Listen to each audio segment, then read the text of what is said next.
እሺ ይሄንን ትምህርት እንድንማርበት የሚገቡ ሶስት ዋና ነጥቦችን አንስተናል። ትምህርት ከቸርች ውስጥ እየጠፋ ስለሆነ ትውልድም እንደዛው እየጠፋ ነው። ትውልድ እግዚአብሔርን የማይፈራ እግዚአብሔርን የማይወድ የእግዚአብሔርን ቃል የማይወድ የእግዚአብሔርን ሰዎች የማይፈልግ የእግዚአብሔርን መልእክት የማይሰማ እንደዛ እየሆነ ነው። ልክ ትምህርትን መማር ስንጀምር ማናቀውን እናውቃለን ራሳችንንም እናስተካክላለን። የመጀመሪያው በእግዚአብሔር ዘንድ እግዚአብሔር በሱ ዘንድ ያደረገልን ያስቀመጠልን ዋጋ እንድናውቅ ዋጋችን የቱን ያህል ከፍ ያለ እንደሆነ የአማኞች ዋጋ በእግዚአብሔር ዘንድ ከፍ ያለ እንደሆነ እንድናውቅ። ሁለተኛው ደግሞ እግዚአብሔር የሰጠን ስያሜ በማወቅ ለእግዚአብሔር ደግሞ በዚያው ስያሜያችን ልክ ለምሳሌ መልኬ ብሏል የእግዚአብሔር መልክ በኔ ላይ ይታያል ወይ? ምሳሌ ብሏል የእግዚአብሔር ምሳሌ በኔ ላይ ይታያል ወይ? ሰዎች በኔ ላይ የእግዚአብሔር ምሳሌ ማየት ይችላሉ ወይ? የእግዚአብሔር መልክ በኔ ላይ ይታያል ወይ? ሰዎች የኔን ቤት የኔን ኑሮ የኔን አኗኗር አለባበስ አነጋገሬን ኑሮዬን ሲያዩ እግዚአብሔር ሊያዩ ይችላሉ ወይ? የእግዚአብሔር ሰው ነው የእግዚአብሔር ሴት ናት ማለት ይችላሉ ወይ? አያችሁ ምላሽ መስጠት ምላሽ የሚሰጥ ህይወት መኖር ምላሽ የሚሰጥ ኑሮ መኖር ማለት ነው። ይሄ ማለት ለተሰጠን ስያሜ ምላሽ እንድንሰጥ የተገባ በመሆኑ እግዚአብሔር የጠረን ስሞች ማወቅ አስፈላጊ ሆኗል ማለት ነው። ሶስተኛው ደግሞ ሰይጣን የሰየመንን ስያሜዎቻችንን ከላያችን ላይ አሽቀንጥረን ለመጣል የዓለምን ጉድፍ መንደር ሰፈር የጠሉን ሰዎች ሊቀበሉን የማይወዱ ሰዎች በጌታ ስለሆነን የሚጠሉን ሰዎች ይኖራሉ። ታታሪ ሰራተኛ ከሆናችሁ ሰነፎች ይጠሏችኋል። ሰነፍ ጎበዝን ይጠላዋል። አያችሁ በጽድቅ የምትኖሩ ከሆነ ደግሞ ኃጢያተኞች ወይም ጻድቁን ያሳድደዋል። ይሄ እግዚአብሔር ቃል ነው። በጽድቅ ሊኖር ስትሉ በጽድቅ መኖር የማይፈልጉ ይገፏችኋል ይጣሏችኋል። ጽድቅን የሚናገርን አንደበት እንዳይናገር ብዙ ነገር ሊያደርጉ ይችላሉ። ጽድቅን የማይናገር አንደበት ጽድቅን የሚናገረውን አንደበት ዝም ለማሰኘት ብዙ ነገር ያደርጋል።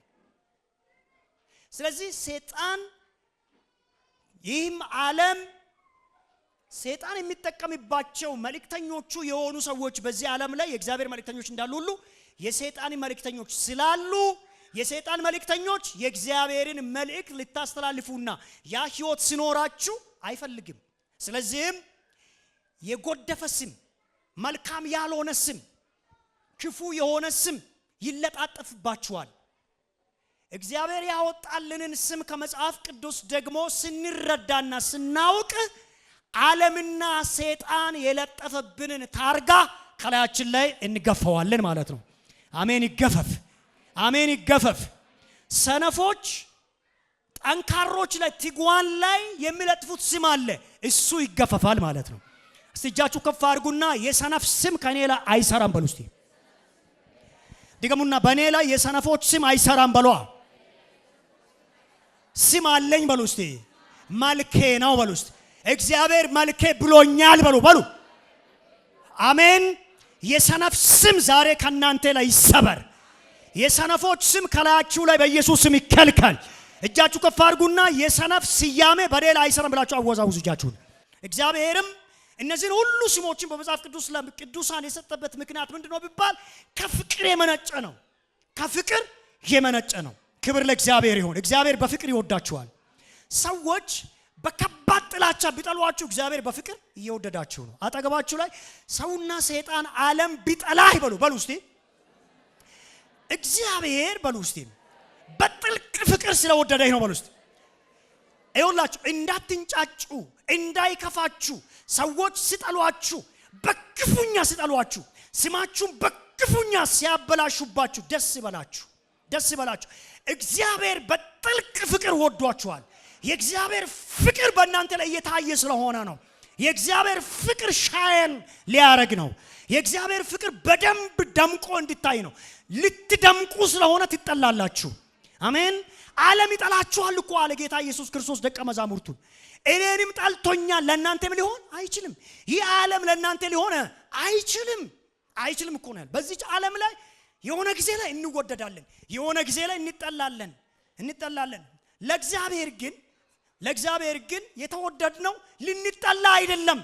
እግዚአብሔር ወዶን አይጠላንም።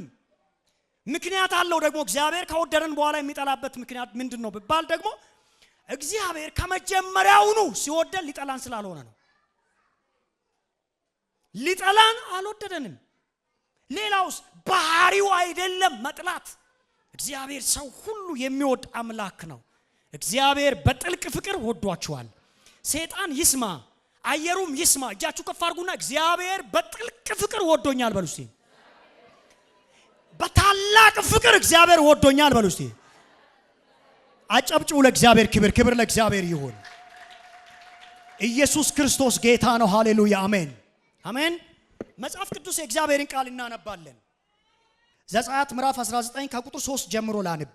ከ3 ጀምሮ ላንብ ሙሉ ሐሳብ እንዲያዝልን ከቁጥር 3 አነባለሁ።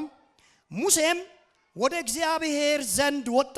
እግዚአብሔርም በተራራ ጠርቶ አለው፣ ለያዕቆብ ቤት እንዲህ በል፣ ለእስራኤልም ልጆች እንዲህ ንገር፣ በግብፃውያን ያደረገውትን በንስርም ክንፍ እንደሸከምኋችሁ ወደ እኔም እንዳመጣኋችሁ አይታችኋል። አሁንም ቃሌን በእውነት ብትሰሙ ኪዳኔንም ብትጠብቁ ምድር ሁሉ የኔ ናትና ከአሕዛብ ሁሉ የተመረጠ ርስት ትሆኑልኛላችሁ። እናንተም የካህናት መንግስት፣ የተቀደሰም ሕዝብ ትሆኑልኛላችሁ። ለእስራኤል ልጆች የምትነግራቸው ቃል ይሄ ነው አለው ይላል። ክብር ለእግዚአብሔር ይሁን። እግዚአብሔር ሙሴን ጠርቶት ይሄ ጊዜ ለመጀመሪያ ጊዜ ከግብፅ ከወጡ በኋላ የእግዚአብሔርን ሉዓላዊ የሆነ የፍቅር ድምፅ፣ የእግዚአብሔርን ከፍ ያለ ድምፅ፣ ከፍ ያለ የፍቅር ድምፅ፣ የእግዚአብሔር የርህራሄ ድምፅ፣ የእግዚአብሔር የጥበቃው ድምፅ፣ የእግዚአብሔር የአብሮነቱ ድምፅ፣ የእግዚአብሔር የአብሮነቱ መንፈስ እና ድምፅ የሰሙበት ቦታ ነው። ይሄ ቦታ ከግብፅ ከወጡ በኋላ በጣም ብዙ ቀናትን ብዙ ወራትን ገና አላስቆጠሩም። እግዚአብሔር አምላክ መጣና ሙሴን ወደሱ እንዲወጣ ጠራው። ሙሴን ወደ እግዚአብሔር ዘንድ ወጣ። እግዚአብሔር በተራራው ጠርቶ አለው፣ ለያዕቆብ ቤት ብለህ የምትናገረው ብሎ ነው የነገረው። ለያዕቆብ ቤት ለእስራኤልም ልጆች ተመልከቱ። የመጀመሪያው እግዚአብሔር የሚሰጠው ያለው ድምፅ ነው። ከፍ ያለ ድምፅ ነው። ከፍቅር የመነጨ ድምፅ ነው። ይሄ ድምፅ ከእግዚአብሔር መለኮታዊ ዕውቀቱና ጥበቡ ጥበቃው የመነጨ መልእክት ነው። ድምፅ ነው ይሄ። እንዲህ አይነት ድምፅ ይመጣል ወደ ቤታችሁ። አሜን አሜን። ከፍ ያለ ድምፅ ነው። ከራፊድምም ተነስተው ወደ ሲና ምድረ በዳ መጡ። በምድረ በዳም ሰፈሩ ይላል። ይሄ ቦታ ምድረ በዳ ነው። በምድረ በዳ እኮ ወዳጅ የለም። በምድረ በዳ እኮ የሚያቆላምጣችሁን አታገኙም። በምድረ በዳ እኮ ውሃ ይዞላችሁ የሚመጣውን እኮ አታገኙም።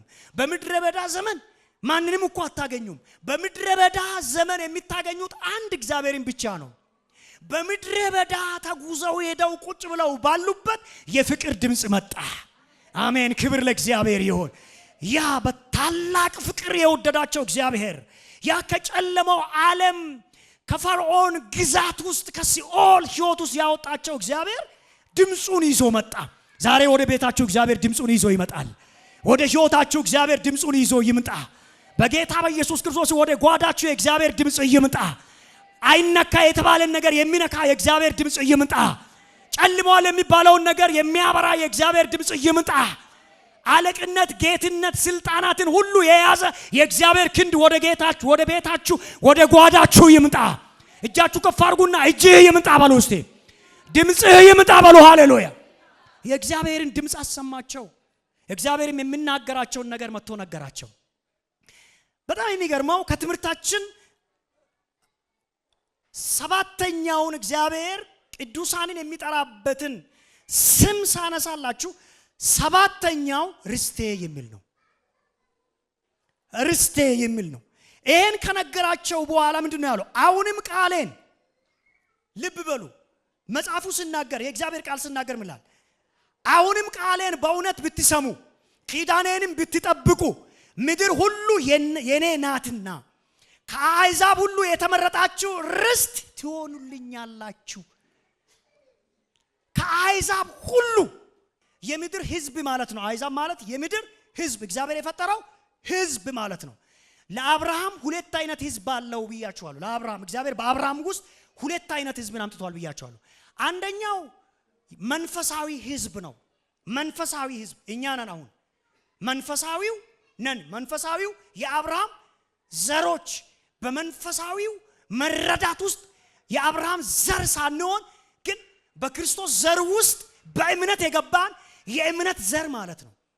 ሌላኛው ደግሞ አሕዛብ የምለው የሥጋ የሆነው የአብርሃም ዘር የምድር ሕዝቦች ማለት ነው ብያችኋለሁ። እዚህ ቦታ ለምን ይላል? ከምድር አሕዛብ ሁሉ መካከል ከሕዝቦች መካከል ከሰው ልጆች ሁሉ መካከል አንተ ምን ብያለሁ ይላል? እስራኤልን እና ያዕቆብን ርስቴ። አሜን አሜን አሜን። ሰባተኛው ስማችሁ ወይ ሌላኛው እግዚአብሔር እኛን የጠራን ወይም ለቅዱሳን የተሰጠን ስያሜ ርስቴ የሚል ነው። ርስቴ እያላችሁ ነው። እግዚአብሔር ርስቴ። አሜን። እስቲ ከኔ ጋር እንደዚህ በሉ፣ የእግዚአብሔር ርስት ነኝ በሉ። እስቲ ድገሙና በሉ። የማን ርስት ናችሁ? የማን ርስት ናችሁ? በዚህች ዓለም ላይ ስንኖር የማን ርስት ነን? የእግዚአብሔር ርስት ነን። ማንም የፈለገውን ነገር የሚዘራብን አይደለንም። ማንም የፈለገውን ነገር የሚናገርብን አይደለንም። ማንም የፈለገውን ድንበር መጥቶ ላችን ላይ የሚተክልብን አይደለንም። ማንም የፈለገበት ቦታ እየጎተተን የሚወስደን አይደለንም። ንብረትነታችን ርስትነታችን የማን ነው? የእግዚአብሔር ርስት ናችሁ። አሜን።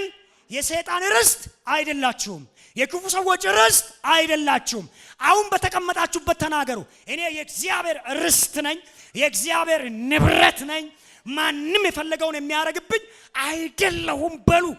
በሽታ ርስት ሊያረጋችሁ አይችልም። ድህነት ርስቱ ሊያረገን አይችልም።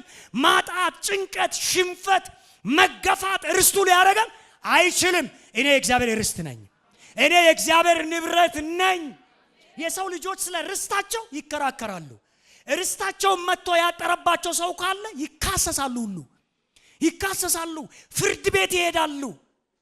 በችሎት ይቆማሉ። ለምንድን ነው ቢባል ርስቴ ላይ መጥቷል፣ አጥሮብኛል፣ ድንበሬን አልፏል፣ የኔ ርስት ይዞብኛል። ስለዚህ የሕግ ያለ የመንግስት ያለ ርስቴን አስለቅቁልኝ በማለት ወደ ፊት በሚሰጥባቸው ደጆች ሁሉ ያንኳኳሉ። ለምን? ርስታቸው ስለሆነ። በኃይል የያዘው እንኳን ቢሆን በስልጣን የያዘው እንኳን ቢሆን ርስቴ ነው ያለው ሰው ሲመጣ ርስቱን ተከራክሮ የመያዝ መብት አለው። ሕገ መንግስታዊ መብት አለው። ልብ በሉ። እግዚአብሔርም በአንተም በአንቺም በእኔም ላይ አባታዊ ርስት መርጦናልና የንብረት ባለቤትነት መብት አለው ማለት ነው።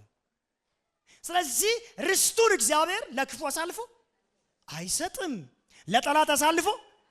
ንብረቱን እግዚአብሔር ለጠላት አሳልፎ አይሰጥም። ዛሬ ደስ ይበላችሁ። የጠላትን ወሬ የምትሰሙ ያላችሁ ዛሬ ደስ ይበላችሁ። የማን እንደሆናችሁ እንኳን ሳይገባችሁ የምትኖሩ ዛሬ ደስ ይበላችሁ። ጠላት የተለያየ ነገር እየነገራችሁ እየተጨነቃችሁ ያላችሁ ዛሬ ደስ ይበላችሁ። ሰው የለኝም የምትሉ ሰዎች ዛሬ ደስ ይበላችሁ። አንድ ችግር ቢደርስብኝ የሚከራከርልኝ ሰው የለም የምትሉ፣ ጧሪ የለኝም አጉራሽ የለኝም የምትሉ፣ ችግር ቢደርስብኝ እኮ የሚደርስልኝ ሰው የለኝም የምትሉ ሰዎች ደስ ይበላችሁ። እግዚአብሔር አምላክ ርስቴ ይላችኋል፣ ንብረቴ ይላችኋል። ሺህ ሰው ቢከራከር በችሎት ሊያሸንፍ የማይችለውን ታላቅ የሆነ ችሎት የያዘ እግዚአብሔር ንብረቴ ብሎሃል። እግዚአብሔር ጠባቂህ ነው። እግዚአብሔር ጠባቂሽ ነው። ማንም የፈለገውን ነገር ሊዘራባችሁ አይችልም። ርስቱ ነኝ በሉ እስቲ። ተከራካሪ አለልኝ በሉ እስቲ። የሚከራከርላችሁ አለ፣ እሱ ይከራከርላችኋል። እስቲ ትውት አድርጉ፣ ለሱ ስጡ። እስቲ እናንተ አትከራከሩ። እግዚአብሔር እኮ ያልተከራከረላችሁ ስለምትከራከሩ ነው። እስቲ አትከራከሩ። እስቲ ለእግዚአብሔር ተው እስቲ። አዎ ወራት ሊቆጥር ይችላል ጉዳዩ። አዎ አመታትን ሊቆጥር ይችላል። ትውት አድርጉለት እስቲ። እርስቱ ከሆንሽ ይመጣል አንድ ቀን ጽዋው ሲሞላ እግዚአብሔር ሊፈርድ ይመጣል። ፍርድ እየሰጠ ይመጣል። አሜን። ስለ ርስቱ እግዚአብሔር ዝም አጠገባችሁ ላይ ርስቱን አይና እግዚአብሔር ዝም አይልም በሉ። አሜን። እጃችሁ ከፍ አድርጉና እኔ የእግዚአብሔር ርስት ነኝ በሉ እስቲ። አሜን አሜን አሜን። የማን ርስት ነን? የእግዚአብሔር ርስት ነን። ስለዚህ እግዚአብሔር ስለኛ ዝም አይልም። ርስቱን አሳልፎ እግዚአብሔር ርስቱን አሳልፎ አይሰጥም። ለጠላት አይሰጥም። ለክፉ ሰዎች አይሰጥም። ለሚሳደቧችሁ አይሰጥም። ለምንቋችሁ አይሰጥም። ለምን? ርስቱ ነው። የሚሰደበው ማን ስለሆነ? ርስቱ። የሚገፈው ማን እንደሆነ? ርስቱ። እግዚአብሔር ዝም ይላል? አይሰጥም። ስለዚህ ለቅዱሳን እግዚአብሔር ከሰጠው ስሞች መካከል ርስቴ የሚል የሚገርማችሁ ደግሞ ቃሉ ሲናገር ለኔ የተመረጠ ርስት ትሆናላችሁ እኮ ነው ያለው። ይኸውላችሁ እናንተም የካህናት መንግስት የተቀደሰ ሕዝብ ትሆኑልኛላችሁ። የተቀደሰ የካህናት መንግስት። ዋው የሚገርም እኮ ነው። አሁን እዚህ ጋር ያለው የካህናት መንግስት ነው። ርስቱ ነና። የእግዚአብሔር ርስት ደግሞ እግዚአብሔር ርስቴ ስለን የካህናት ምን መንግስት ሆነናል ማለት ነው። የካህናት መንግስት፣ የእግዚአብሔር መንግስት ወራሾች። አጠገባችሁ ላይ የካህናት መንግስት ነው ይበሉ እስቲ። የምን መንግስት? አዎ የአሕዛብ መንግስት እኮ አላለም እኮ። የካህናት መንግስት። ካህን ቀዳሽ ነው። ካህን የእግዚአብሔር እኮ ዘር ነው። ካህን የእግዚአብሔር አፍ ነው። የእግዚአብሔር አፍ ነው። ተወካይ ነው። የእግዚአብሔር ርስት የሰይጣን ተወካይ ሊሆን አይችልም። የሰይጣን መልክ ሊያስተላልፍ አይችልም። የክፉን መልክ ሊይዝ አይችልም። የካህናት መንግስት አስፈሪው ገናናው አጠገባችሁ ላይ የካህን መንግስት ነው በሉ። በኢየሱስ ክርስቶስ ይሁንላችሁ። አሜን አሜን። የጌታ የእግዚአብሔር ስም የተመሰገነ ይሁን። ታዲያ እግዚአብሔር እስራኤላውያንን ከግብጽ ካወጣቸው በኋላ የተናገራቸው ቃል ነው፣ የሰጣቸው ስያሜ ነው፣ የጠራቸው ስም ነው። አሁን ድረስ ያለው እስራኤል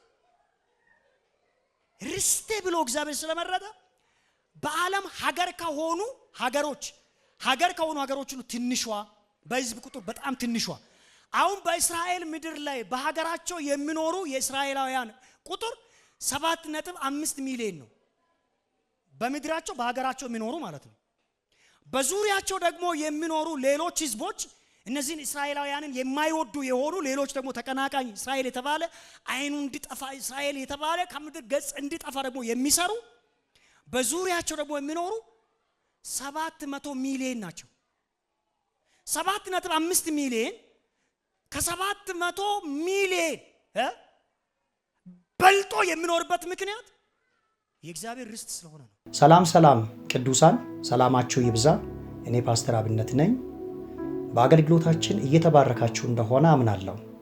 ሁልጊዜም የምንለቃቸው መልእክቶች ባላችሁበት ቦታ እንዲደርሳችሁ ሰብስክራይብ፣ ሼር በማድረግ የማራናታ ድምፅ ለፍጥረት ሁሉ የተሰኘውን የዩቲዩብ ቻናል አገልግሎታችን ቤተሰብ እንድትሆኑ በጌታ ፍቅር አሳስባችኋለሁ። እግዚአብሔር ሁለንተናዊ ሕይወታችሁን ይባርክ። ሻሎም